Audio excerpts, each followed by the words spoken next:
G'day guys, today is video number 2 and we are going through fundamental analysis versus technical analysis. Might sound scary, it's not, it's super simple. That's concept number 1. And the second one is time frames. So all this text, that's it. We'll go through it slowly and show the charts. But before, we're going to start off the video with this because it's super applicable. If you haven't read that text yet, this is good news to me.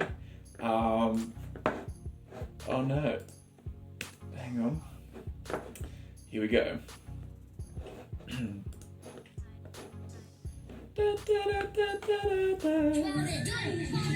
do you decide between crunchy and soft tacos? ¿Por qué no los dos?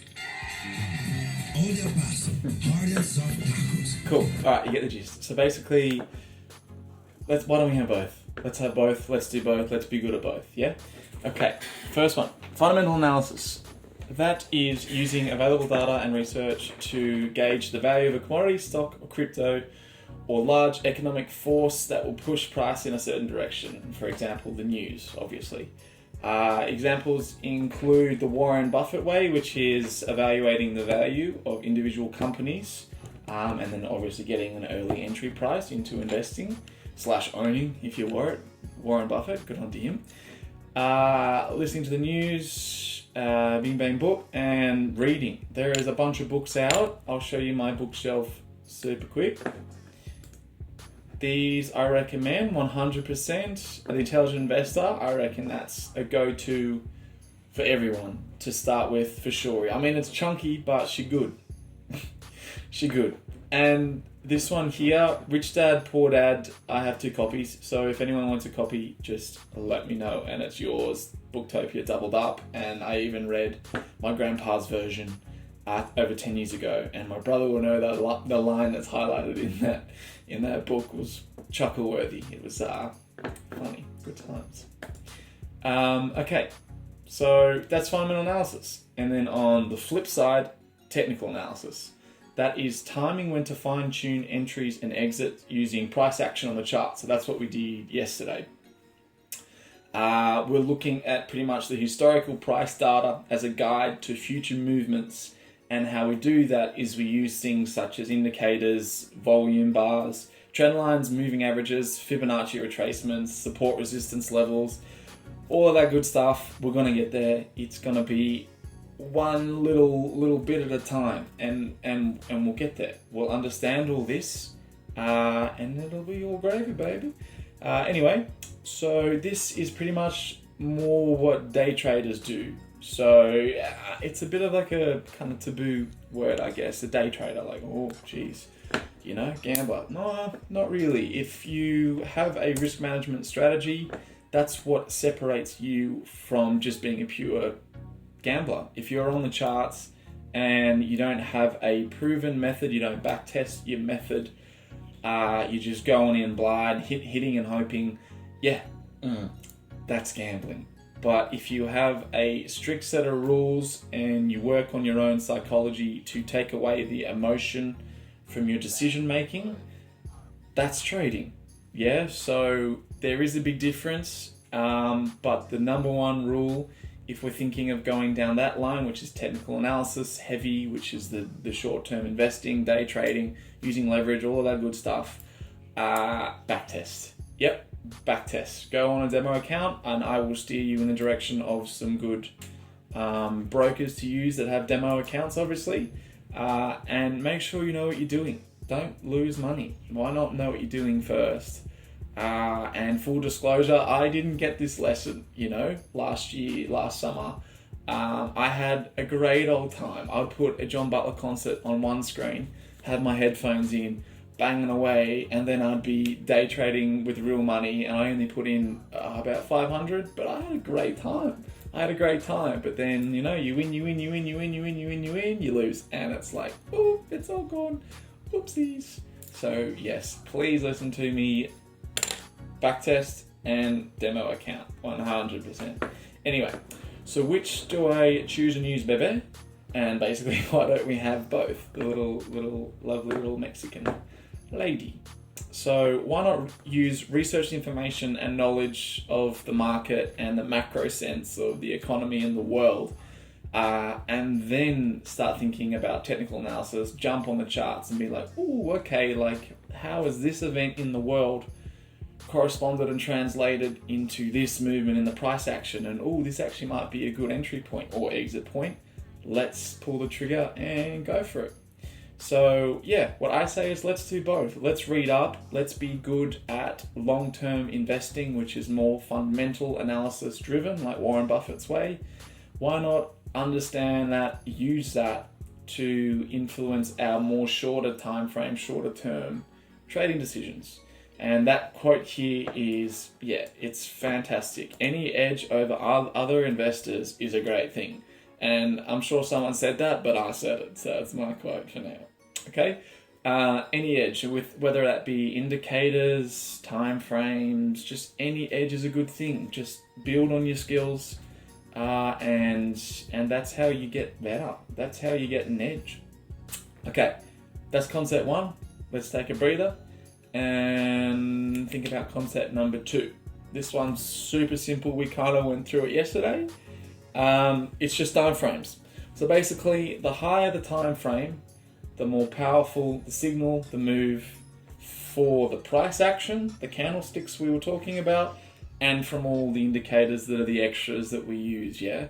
So we'll jump on the charts quickly and I'll show you what I mean. Here we go. Oh, again, go away. Okay, so we are on, what are we on? US 100. So this is a NASDAQ 100. This is the top 100 tech companies of the US. And we are currently on the 15-minute time frame, yeah?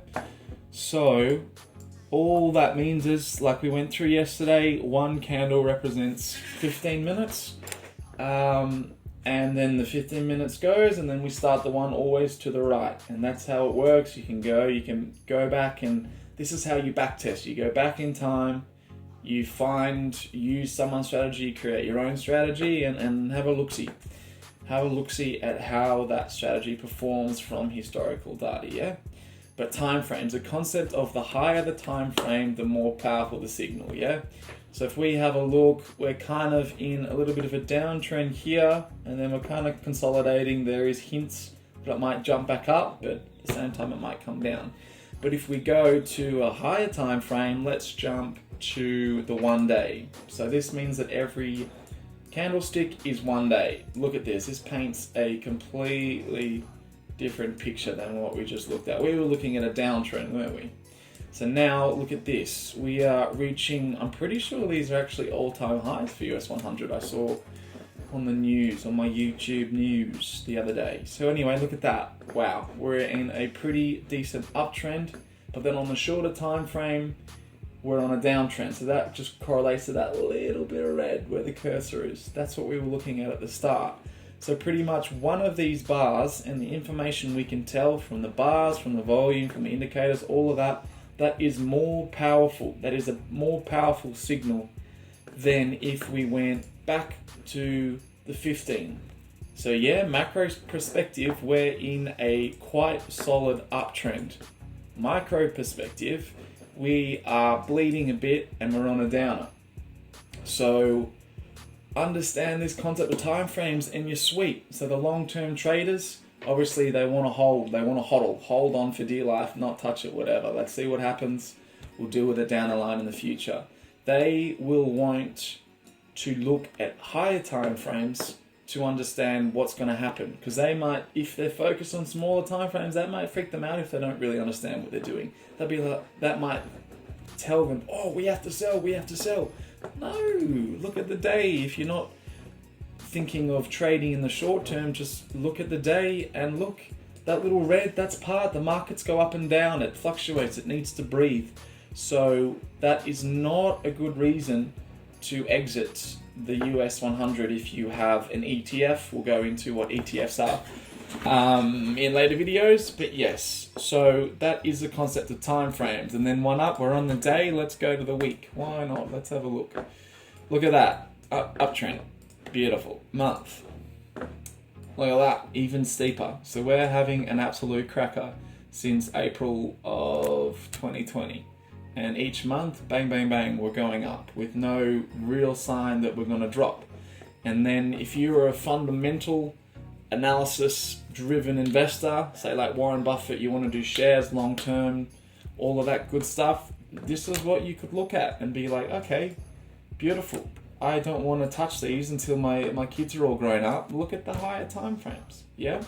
If you want to build your account, if you trust you know what you're doing, and obviously we are starting to talk about the shorter time frames, the hour, the 15. Let's just start there. You don't want anything more than that, and this is the hour. Yeah. So if you're thinking about, okay, I'm just going to buy and sell, no leverage, which just means that you're not borrowing any money. Every money that you invest is your money. So that's just called spot trading, basically. You can do it on the day or the hour, and just as long as you have a good broker that has low brokerage fees, again, we'll go through that in later videos, then that is completely acceptable. Okay, so back to the plan. We've been lesson 1, price action trading view. Lesson 2, the difference between fundamental analysis and technical analysis. That's concept 1. And then the second concept is time frames. Higher the time frame, the more powerful the signal. That's the second concept. I hope I've explained that well enough, because in the next video, where are we? I haven't written up the plan yet, obviously. We're going to talk about very simple video. It's going to be shorter. Volume and pairing the price action that we learnt with the volume, and then I'm going to do a bit of a deeper dive on technical analysis on the price charts, and just let's just follow a stock for, say, a period of time. If we're on the 15-minute chart, let's follow it for a day, and then I'll show you what each thing means, so you can start building on your skills of reading charts by yourself, because that's the goal. You know, you want to teach yourself. Like any good thing in this world, if you want to get good at it, you need to practice it. So I do this a lot. I'm on the charts at least 5-6 hours a day at the moment, especially since university is finished. Awesome. That's pretty much video done. One last thing. This has been an absolute game changer for my mentality. I love it. I'm only halfway through. I got recommended it by a BJJ world champion on Joe Rogan's podcast, and he swears by it. He reads it before every MMA fight and every jiu-jitsu event. It's not schemy at all. It's pretty much a book about a multimillionaire hiring this journalist to go and interview hundreds and hundreds of the world's most successful businessmen and people, and to try and find, correlations or similarities between their mindsets and their decisions and their temperament and things like that. This was written in the 1930s, 1940s. Harrison Ford's in there. There's a whole bunch of older, but this rendition has more people that we'd know. Like it's I can't remember the second author, but he jumped on and he added people like Arnold Schwarzenegger and Bill Gates and all of that. So I love this book.